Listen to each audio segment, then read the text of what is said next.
Hindi ko po alam kung napansin nyo din ito tungkol sa buhay. Bakit ba kung kailan tayo nag-uumpisa, diyan nagkakaroon ng napakaraming problema?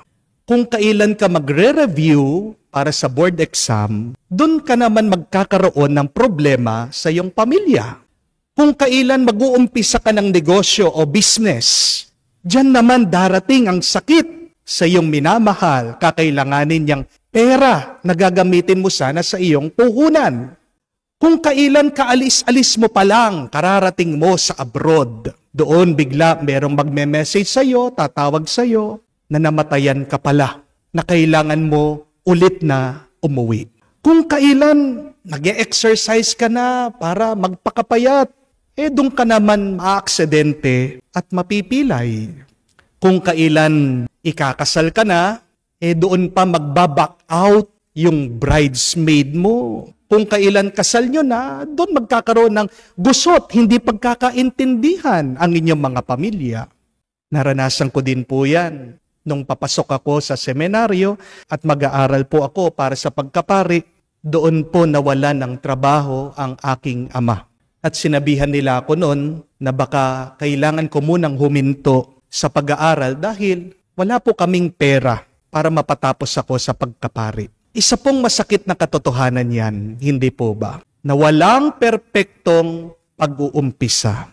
Pero biguman ang pag-uumpisa, hindi naman ibig sabihin nakatapusan na.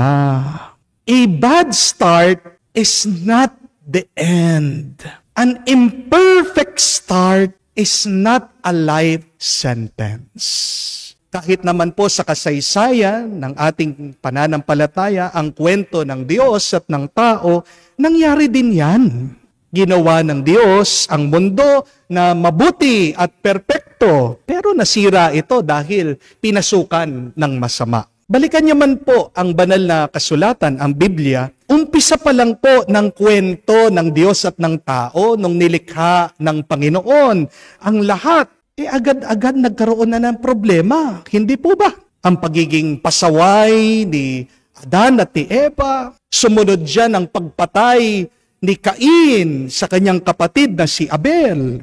Ang kahambugan ng mga tao, kaya naman sila'y nagdesisyon na gumawa ng isang napakataas na tore, mas mataas pa daw po sana sa kalangitan. Ang mga kasamaan ng mga tao nung panahon ni Noah, at marami pa. Pero kahit na nalungkot ang Diyos, hindi siya tumigil na iligtas ang tao para ibalik siya sa paraiso. At dito po tayo tinatawag ng Panginoon, mga kapatid. Masama man ang karanasan ng ating buhay, huwag tayong titigil at magpatuloy lang tayo. Mga kapatid, may pag-asa. Kasi merong Diyos na hindi tumigil at sumuko. Opo, nakaka-disappoint, nakaka-stress, nakakalungkot na inumpisan mo pa lang, mabubulilyaso. Pero yan ang kabanalan ng Diyos. Hindi niya hinayaan ang masamang umpisa na sirain ang kanyang magandang plano. Sa Ebanghelyo, si San Juan ay isang propeta, sugo ng Diyos. Isa siyang pinadala ng Panginoon para ihanda ang pagdating ng ating Panginoong Hesukristo. At ano po ang larawan na ginamit ni Jesus patungkol kay San Juan? Isa daw siyang lampara na nagliwanag. Mga kapatid, sa buong buhay natin, makakaranas tayo ng maraming kadiliman. Pero tandaan po natin ito, kahit na sa madilim na karanasan, at hindi tayo sigurado, magpatuloy pa rin tayo. Diba? Sa pinakamadilim na gabi, diyan nagniningning ang pinakamaliwanag na bituin. Hindi mo naman makikita ang bituin kung maliwanag. Huwag po kayong malungkot kapag nababalot ka sa kadiliman na mga problema ngayon sa iyong buhay. Understand that no amount of darkness will ever defeat the light of God that has ignited and started in you. At tandaan mo, hindi naman nagtatagal ang dilim dahil darating at darating ang umaga. No matter how dark the night is, the sun, the light will always come. Kaya nga, may sakit ka ngayon, umasa ka, gagaling ka din. Napakarami mong utang ngayon, umasa ka, mababayaran mo din yan. Hindi kayo magkaintindihan ng iyong asawa, hindi na kayo nag-uusap o nagkikibuan, umasa ka. Titino din siya, aayos din kayo, magbabalikan din kayo. Ayaw umuwi ng iyong anak, ayaw kang kausapin, umasa ka, matatauhan din siya, babalik at babalik din siya sa iyo. Mga kapatid, tandaan niyo po ito. The wind that blows a candle is the same wind that strengthens the fire of the coal. Hindi niyo po ba napansin yon? Ang hangin na nagpapatay sa ilaw ng kandila ay ang parehas na hangin na nagpapalakas sa apoy ng uling o ng baga. Anong ibig sabihin? Pwede kang magpatalo sa iyong mga problema o pwede mong gamitin yung problema mong yan para mas lumakas pa ang iyong pagkatao, para umasenso ka pa. Mga kapatid, alam ko po, panghihinaan kayo ng loob.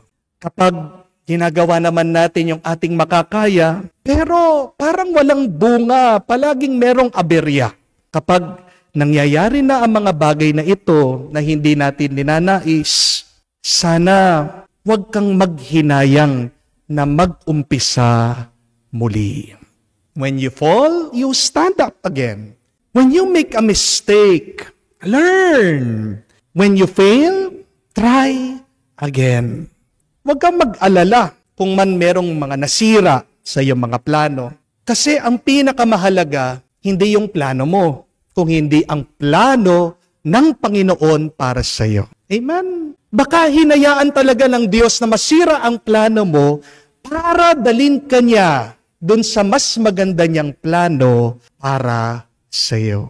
Kasi kahit na ang ating mga kabiguan, ginagamit pa rin yan ng Diyos para sa tagumpay mo. Hindi ko po alam kung kayo po ay nakakita na ng golf ball. No? Ano po ang itsura ng golf ball? Maliit, maputi, at pansinin niyo po, look closely. Marami pong mga maliliit na hukay-hukay. Ang tawag po nila dito ay dimples. Bakit po kakaiba yung bola ng golf kaysa po sa mga ibang bola ng sports? Sa mga ibang bola po ng sports, di ba? Very smooth, no? Makinis. Habang yung bola po ng golf, puno po ng mga hukay-hukay. Alam niyo po, meron pong kasaysayan dyan. Meron pong kwento dyan. Kasi, nung unang panahon, nung naglalaro po sila ng golf, palaging tinatamaan po ng club, napansin po nila, pag mas marami daw hukay o dimples yung pong bola, mas malayo po yung kanyang nararating. Yun po pala ay siyensya. Nakakatulong po pala yung mga hukay-hukay na yon para mas malayo ang marating ng bola. Ang ganda po nun, no? Nung aral na yon, kung pagmunihan nyo, kung pagnilayan nyo, pakaisipan nyo, kapatid, baka naman yung dami ng mga dagok sa iyong buhay, kailangan mo yan. Hinahayaan yan ng Diyos. Yung mga paghihirap na yan, binibigay talaga ng Diyos sa iyo. Para saan? Kasi gusto ng Diyos na malayo din ang iyong marating sa buhay. Amen? Para mas umangat ka pa sa iyong buhay. Para mas maranasan mo ang tunay na saya.